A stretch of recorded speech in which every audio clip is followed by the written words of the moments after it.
Hey, good afternoon. Happy Thursday, November 30th. Russell Hotels going live just for a couple minutes. You guys know how I do it. I do these daily check-ins where I'm at today I'm at another hotel, right? I was at one yesterday. I was at the West End LAX. Today, I'm live from the Sheraton Gateway LAX, which is right down the street from there. So I'm live here on LinkedIn. I'm live on YouTube.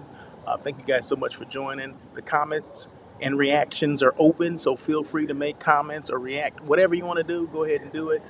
Did I say happy Thursday already? But yeah, so I do these daily check-ins. I talk about things, hospitality, specifically hotels, because that's where my background is. So today's no different. I just happen to be live. I said, you know what, I'm gonna try to do more live, especially getting close to the holidays where my schedule is not as busy. I guess because I don't have any more groups. My last group was last week, 2 weeks ago.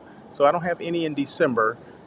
Going into December, today's the last day of the month, I guess. But yeah, I don't have any in December. I don't have any trips to take. So I said, you know what? I'm gonna spend some time going to check out some hotels that I have not seen in a while. So today is the Sheraton. I haven't been here, I guess, probably about a year. And there's some things I didn't realize about the hotel, right? Well, first and foremost, um, I didn't know their Wi-Fi was this, and I'm not, I'm big on Wi-Fi, right? So any business person, any person that works, whatever, any average person depends on Wi-Fi, right? And the Wi-Fi it's kind of spotty downstairs in the lobby, right? So I started by the pool area, didn't work out there. Came in by the bar area. I was going to order lunch, didn't work there. So I said, well, let me go upstairs where the meeting space is. So I'm on the second level of the meeting space. I want to be closer to like where the action was, but Wi-Fi didn't permit me to do that. So, hey, I mean, it is what it is. You work around it. It's a workaround, right? So you got to do what you have to do. But I don't know if it's just tired. The Wi-Fi is just tired today. I don't know what it is. Maybe it's because it's the holidays. Maybe it's taking a break. I don't know. Or maybe it was just someone needed to reset it. I don't know, but it just didn't work for me. So, but it's working now. It's working fine now. I'm on the second level, and it's working fine. I got like 4 bars, and it's just like full. It's on full go, right? It's on full blast. But just for whatever reason, not in the lobby area. But hey, sometimes you got to move around to see. And I'm using the free Wi-Fi. Okay, so should I be complaining? No, maybe not. But what if you're a guest that's using the Wi-Fi too, right?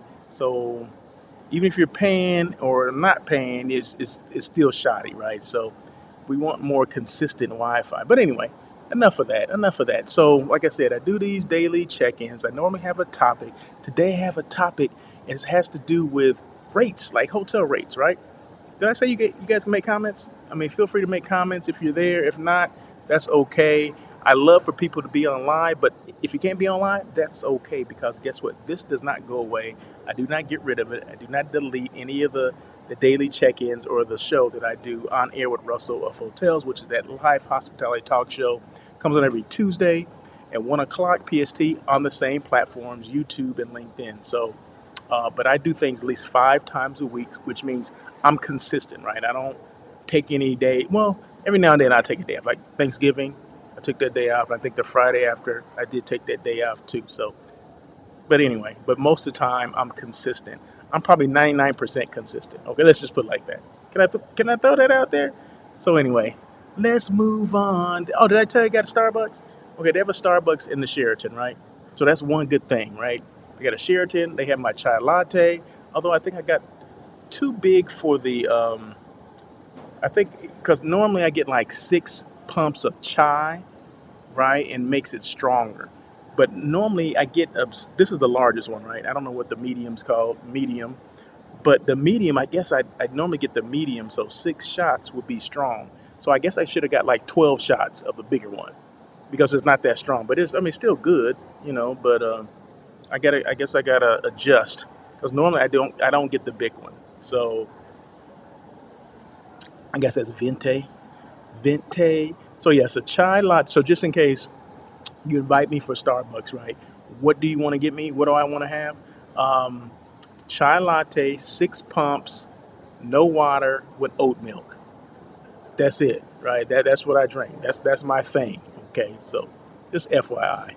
just in case we happen to, hey, let's go for coffee. Well, I don't drink coffee, but I'll do chai latte. Okay, so not just Starbucks has it, other places have it, a lot of other coffee shops have it, but just make sure you get it strong, okay, and with oat milk because it seems to be a little bit more creamier for me. Well, anyway, what's the topic for today? Did I do the topic? No, wait a minute. Hold on one second.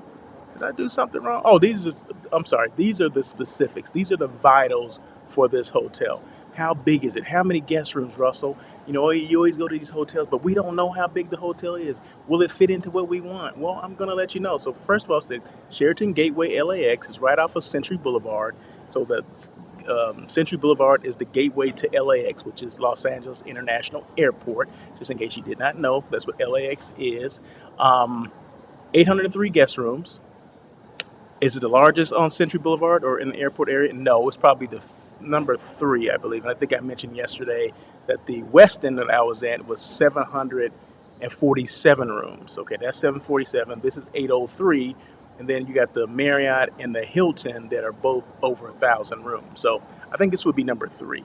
So 803 guest rooms, 56,834 square feet of meeting space, which means they got a bunch of space. Okay, so any groups you have, they probably would fit here. Okay, most groups would probably fit here. 34 meeting rooms. Last renovation. That was the surprise for me, right? The last renovation, they said, I looked it up. It says 2016.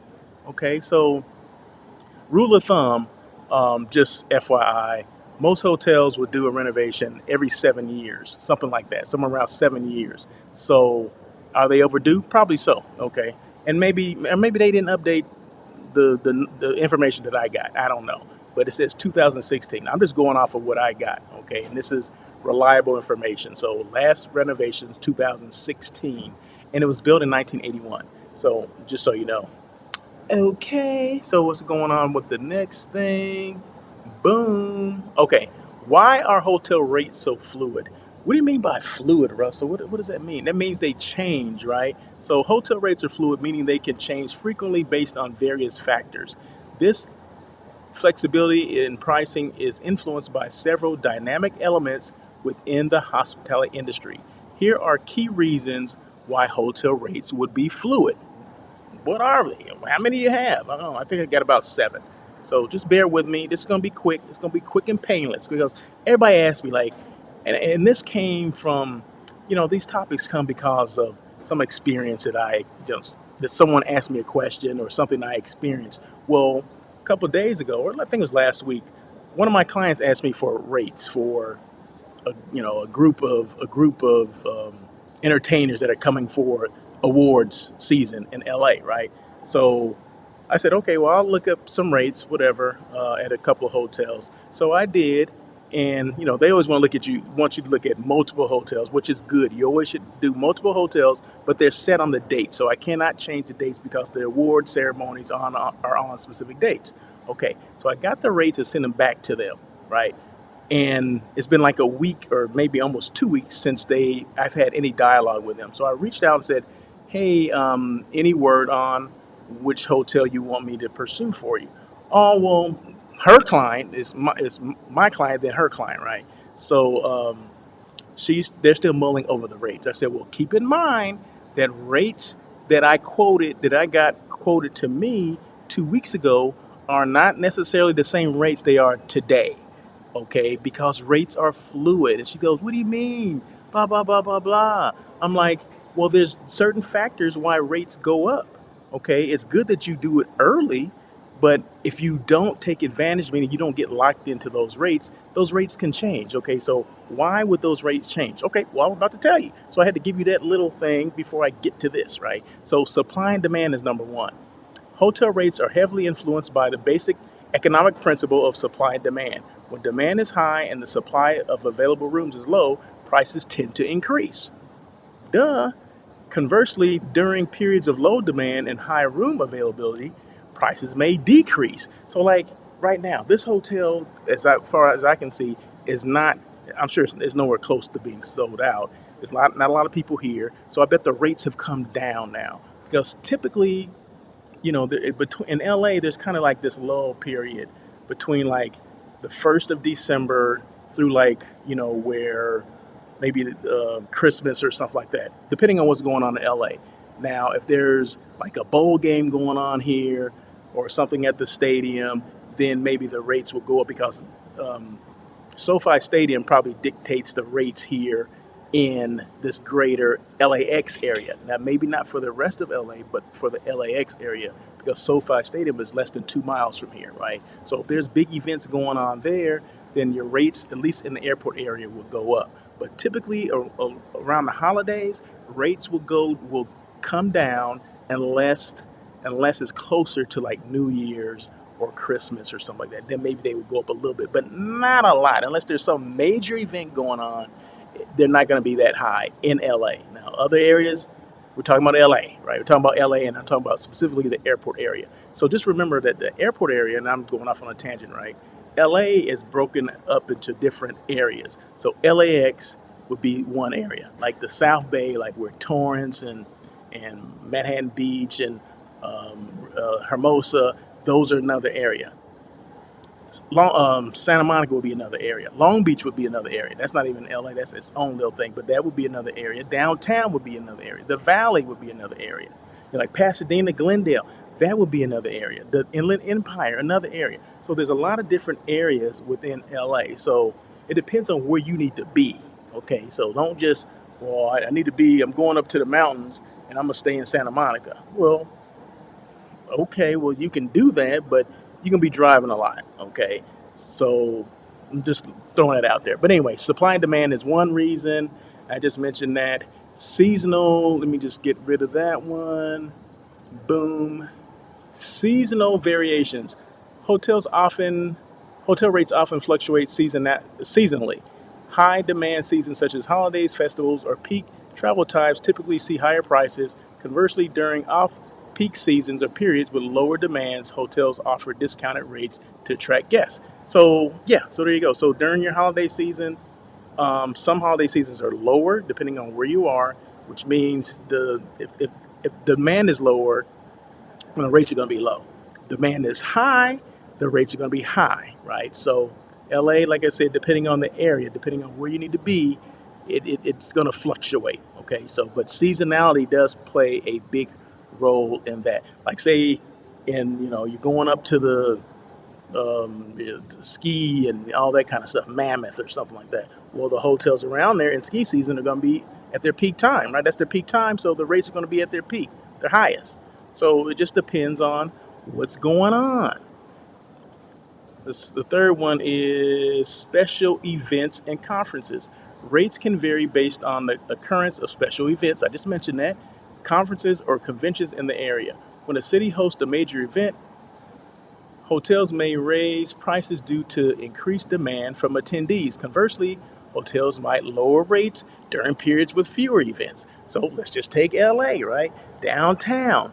Now the rates may be, because there's conventions coming in, citywide conventions that are taking up all the hotel rooms. Of course, the rates are going to be higher, right? But if there's no citywide conventions, most of your hotels they're going to be lower rated. They're going to lower their rates because they need business, right?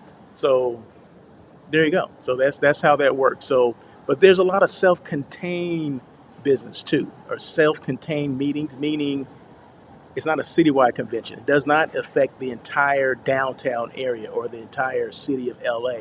It may just affect one hotel.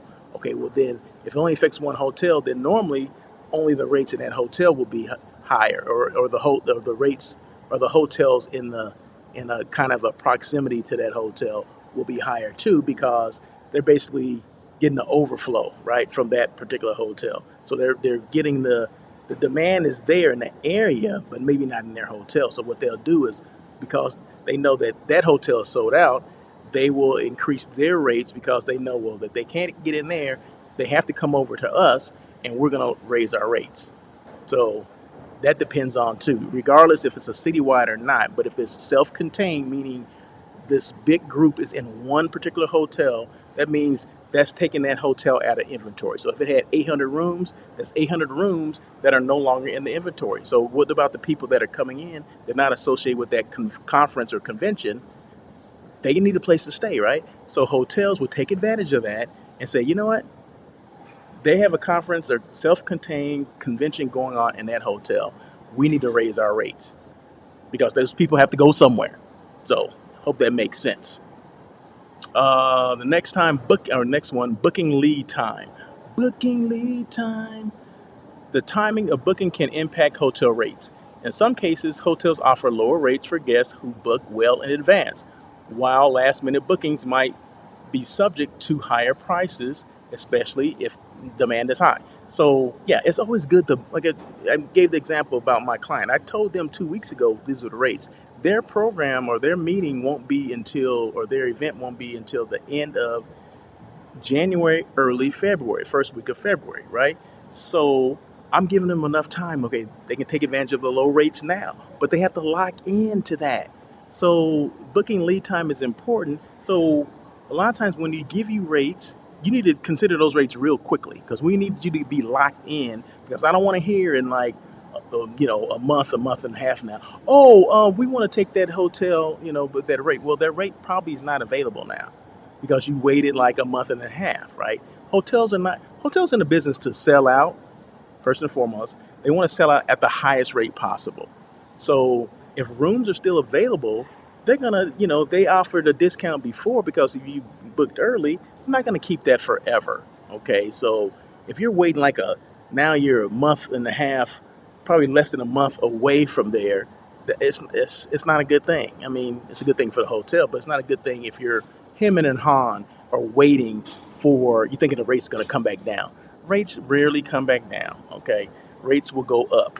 Okay, so as you get closer to the dates, the rates normally go up. Okay, so take advantage of the booking lead time.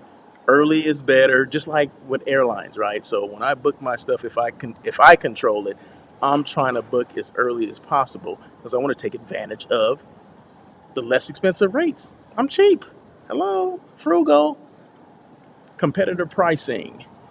Hotels closely monitor the pricing strategies of their competitors in the same location. If a competitor adjusts its rates, other hotels in the area may respond to remain competitive. This constant monitoring can lead to frequent rate adjustments. Yeah, I just mentioned that. What if this hotel across the street has a self-contained group and their rates are up? Hotels monitor every hotel in their it's called a comp set. The hotels that you closely compete with for business, right? So if those hotels are sold out or they're raising their rates, well, why are they raising their rates? We need to do a little research and see why. But most of the time, if they raise their rates, everybody else will raise their rates too because they don't want to be stuck, with lower rates. That's just how it works. So competitive pricing makes a big difference as well. Dynamic pricing strategies. Many hotels use dynamic pricing strategies, adjusting rates in real time based on factors like occupancy levels, competitor rates, and historic booking data. This allows hotels to optimize revenue and respond quickly to changing market conditions. Yeah, so it just depends on like historical data. Okay, a lot of hotels will look at, well, what happened last year this time. Was there a convention? There's a major convention going on, but is it going to reoccur? So they're going to look at all these different things, historical data for your hotel, for the area, for the destination, and kind of set the pricing based on that. What our occupancy levels are now. And they're looking at rates all the time. So they can change rates several times a day. So don't think that, hotels just change rates, once a week or whatever. No, they have revenue managers that are actively analyzing data, or they should be analyzing data, what's going on in the area, historical, what happened last year, a couple years ago. Is that same thing going to affect here? And they're going to raise or lower the rates accordingly. So there's a lot of factors involved in dynamic pricing strategy. They don't just pull numbers out of their butts. Well, sometimes they do, right? But most of the time they actually have, there's a method to the madness, so to speak. And the last one is promotion. Let me move that one up because I can barely see that. Promotions and discounts. Promotions and discounts. Hotels often run promotions or offer discounts to attract specific customer segments. This could include early booking discounts, loyalty program benefits, or limited time promotions. These offers can impact the overall pricing strategy? Yes, it can. So they will offer, okay, you book early, we're going to give you this discount. Or we may have, because maybe people are not booking fast enough, they're not filling up like they thought they would, they may offer promotions like, hey, we got a promotion. If you book now, you see those things that come on. And if you go to a site and it basically, you don't, say you go to a Sheraton LAX Gateway site, which would actually be Marriott.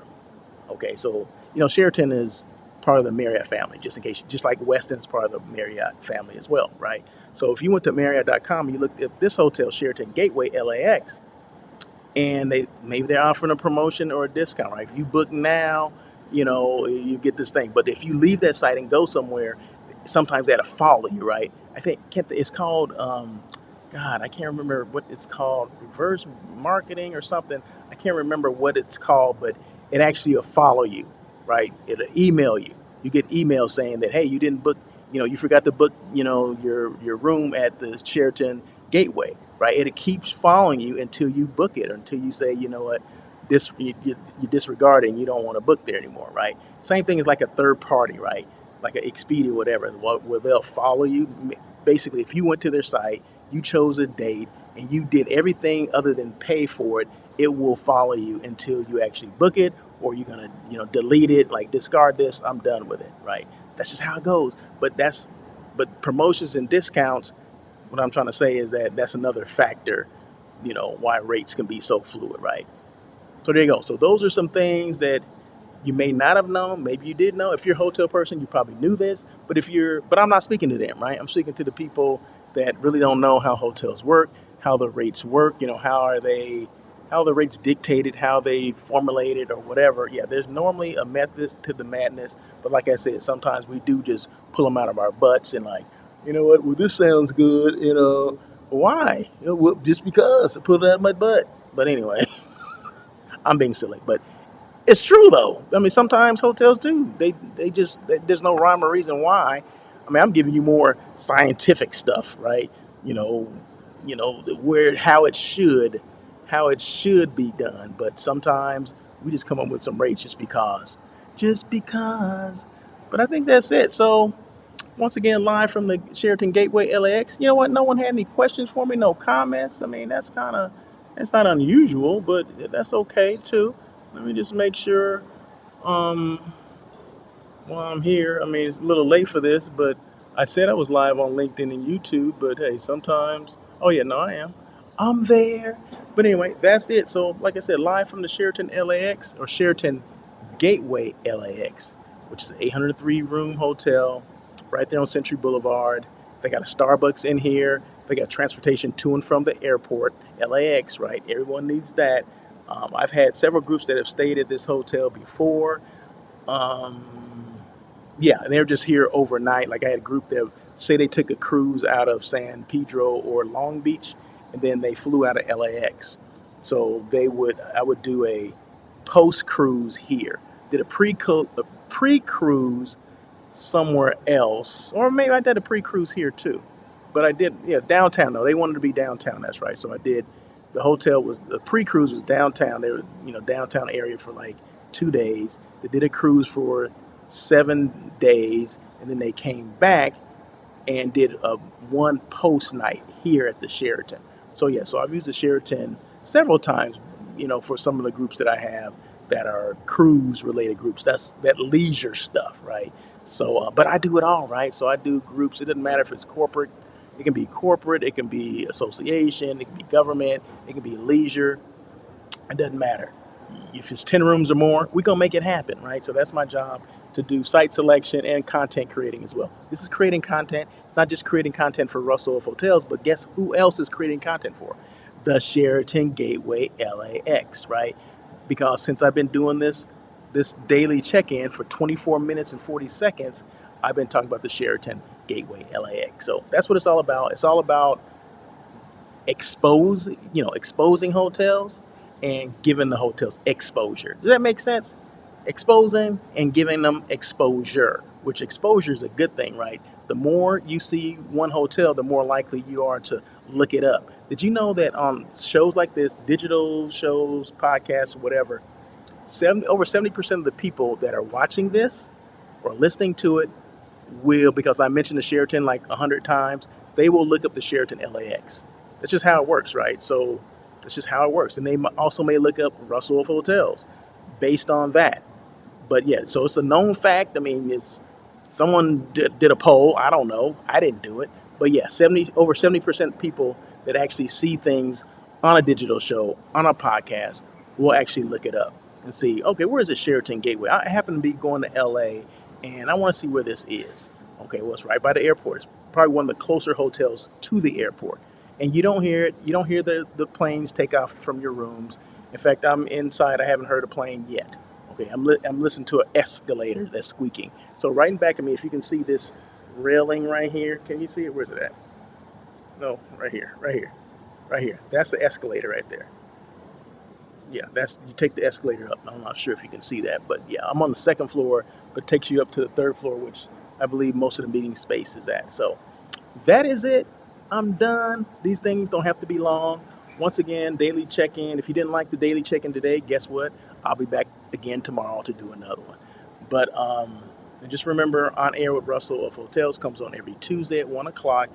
These daily check-ins I try to do around noon, but the last couple of days I've been doing them around 2 o'clock for whatever reason. Just been busy, that kind of stuff. But anyway, but it's not gonna stop me from doing them. So, and I keep hitting this table, and the table's kind of wobbly, and I keep shaking my laptop. So anyway, you guys have a great day.